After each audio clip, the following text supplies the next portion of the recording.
मैं आपको अपनी फ्रेंड की एक सच्ची कहानी के बारे में बताना चाहती हूँ। ये करीब 3 महीने पहले की बात है। मेरी फ्रेंड का नाम सायरा है। वो दिल्ली के जामा मस्जिद इलाके में रहती है। तो हुआ ऐसा था कि उसके पड़ोस में एक लड़का रहता था जो उसे बहुत लाइक करता था। यहाँ तक कि उसने मेरी फ्रेंड को शादी के लिए प्रपोज भी कर दिया था, लेकिन मेरी फ्रेंड ने उसको मना कर दिया और उसको डांट भी लगाई। बोला कि आज के बाद उसने ऐसी कोई हरकत की तो वो ये बात अपने घर में सबको बता देगी। लेकिन वो लड़का नहीं माना। उसने सायरा को पाने के लिए एक अमिल के काले जादू का सहारा लिया। पता नहीं कैसे उसने किसी तरह मेरी फ्रेंड के कुछ बाल हासिल कर लिए और उनको उस अमिल के पास ले गया। और उसके बाद से मेरी फ्रेंड की तबीयत अचानक से बहुत खराब रहने लगी। यहाँ तक कि उसको दौरे भी पड़ने लगे थे। उसको ऐसा महसूस होता जैसे कोई उसको टक्कर रहा है, लेकिन दिखाई कोई नहीं देता था। उसके घर वाले बहुत परेशान हो गए। वो उसको कई जगह इलाज के लिए लेकर गए, लेकिन कोई आराम नहीं मिला। फिर आखिर में वो लोग उसको अजमेर शरीफ लेकर गए। अजमेर शरीफ में उनको एक बुजुर्ग मिले। उन बुजुर्ग ने उन लोगों को बताया कि आपकी बेटी के ऊपर किसी ने बहुत ही गंदा इल्म करवाया है। ये इल्म इसको पूरी तरह पागल करने के लिए करवाया गया है। तो सायरा के घर वालों ने उन बुजुर्ग से बहुत रिक्वेस्ट किया उसको ठीक करने के लिए। तो उन बुजुर्ग ने उसके ऊपर कुछ ऐसा किया कि सायरा बिल्कुल ठीक हो गई। और जो काला जादू उस लड़के ने सायरा के ऊपर करवाया था, वो उल्टा उस लड़के और उस अमिल के ऊपर ही हावी हो गया। मेरी फ्रेंड तो बिल्कुल ठीक हो गई, लेकिन अभी कुछ ही दिन पहले जब मैं उसे मिलने गई तो उसने मुझे बताया कि उस लड़के की हालत बहुत ज्यादा खराब हो गई थी।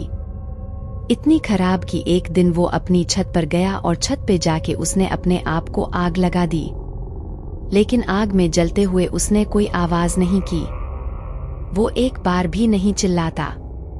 फिर अगली सुबह जब उसके घर वाले उसको ढूंढने लगे तो देखा कि उसकी लाश छत पर पूरी जल चुकी थी। ये मेरी फ्रेंड के साथ घटी बिल्कुल सच्ची कहानी है। मेरा नाम रूही है। मैं पंजाब के लुधियाना की रहने वाली हूँ। मैं जो बात आपको बता रही हूँ ये तब की है जब मैं बहुत छोटी थी। स्कूल में हर रोज सुबह मेरे पापा मुझे छोड़ने जाया करते थे। तो ऐसे ही एक दिन जब मेरे पापा मुझे स्कूल छोड़ने गए तो स्कूल के बाहर एक नोटिस लगा था। नोटिस में लिखा था कि जो टीचर हमें पढ़ाती हैं, उनकी डेथ हो गई है। इसलिए उस दिन हमारी छुट्टी थी। मैं तो बहुत छोटी थी और इन सब बातों को नहीं समझती थी। लेकिन स्कूल की 2 दिन की छुट्टी की बात सुनकर मैं बहुत खुश हो गई। हमारे स्कूल के अंदर घुसते ही सीढ़ियां बनी थी, जिनके ऊपर जाते ही एक तरफ वॉशरूम्स और दूसरी तरफ हमारी क्लासेस बनी थी। फिर 2 दिन बाद जब मैं वापस स्कूल में गई तो दिन में वॉशरूम जाते हुए मुझे वॉशरूम की गेट पर हमारी वही टीचर खड़ी दिखाई दी जिनकी 2 दिन पहले मौत हो गई थी। मैं 5 मिनट तक लगातार वही खड़ी उनको देखती रही और फिर वॉशरूम में चली गई। तब मैं बहुत छोटी थी और इन सब चीजों की मुझे कोई समझ नहीं थी। क्लास में वापस आने के बाद मैंने किसी को कुछ नहीं बताया। असल में वो मेरी फेवरेट टीचर थी और उनको देखकर मैं बहुत खुश हो गई थी। अगले 2 दिन भी मैंने उनको वहीं वॉशरूम के पास में खड़े देखा, लेकिन उनको देखकर मुझे डर नहीं लगता था, बल्कि बहुत खुशी होती थी। मैं बार बार वॉशरूम का बहाना लगा के उनको देखने के लिए जाती थी।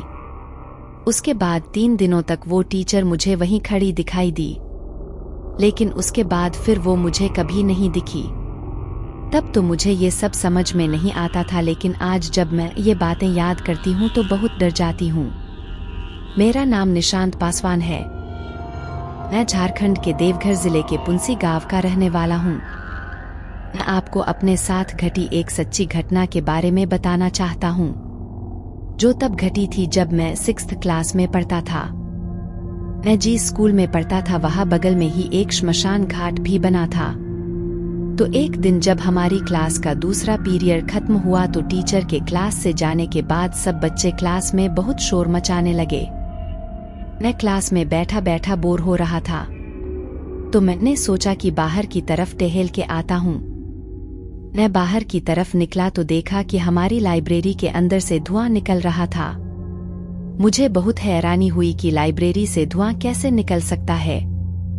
तो मैं जल्दी से लाइब्रेरी में गया तो देखा कि लाइब्रेरी में एक औरत सफेद साड़ी पहने बैठी थी और वो सामने टेबल पर रखे एक पेपर की तरफ देखे जा रही थी।